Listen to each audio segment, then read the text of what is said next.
Ao anatin'ny fotoam-pahavaratra isika amin'izao fotoana izao nanatanteraka ny anjara birikiny amin'ny fikajiana ny tontolo iainana ary zareo avy eo anivon'ny zandarmariam-pirenena nanatanteraka fambolekazo ary izy ireo natao ihany koa izao hetsika izao hanamafisana ny firaisan-kinany ny fianakaviam-ben'ny zandarmariam-pirenena. Arahantsika ny sary.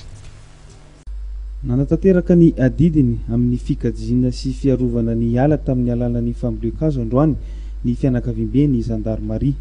Tetsy arivony mamo tao amin'ny toby fitaizana ireo zanaka zandarma te-perinasa no nanatanterahana izany.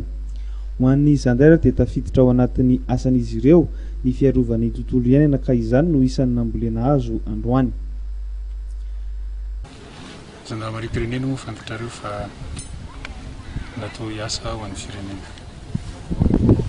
Io no resaka hoe fitaraona filaminana sy ny fametrahana fandriam-pahalemana manerana Madagasikara. Iny dia ohatran'ny efa sakafo isanandro. Fa ny tontolo iainana ihany koa dia manana adidy sy andraikitra amin'izany ny zandarmariam-pirenena amin'ny miasa ho an'ny tanindrazana azy. Dia mahatsapa zany ny zandarmariam-pirenena hatramin'izay, indrindra amin'izao fotoana izao amin'izay efa mahatsapa mihitsy maneran-tany hoe mihasimba ny tontolo iainana any eto Madagasikara dia hitantsika ihany koa zany amin'ny fiovan'ny toetr'andro. Dia anisany miazakazaka izay amin'ny zandarmeria miary sy manao fomba rehetra amirenina miloniny tontolo iainana mahafinaritra vontsika zany.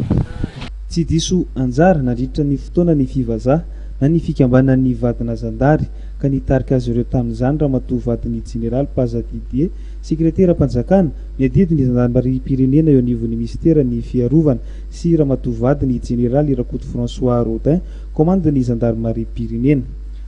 Toy ny tamin'ny taondasa dia azo fihinam-bony akamaroan'ireo zanak'azo nambolena tamin'ity androany ity izay nanendrika ny tokotany ny toby fitaizana ireo zanaka zandary lavo am-perinasa. Izy ireo araka izany no azo tombony voalohany satria dia izy ireo no ioty ny vokatra rehefa mamokatra ireto azo nambolena.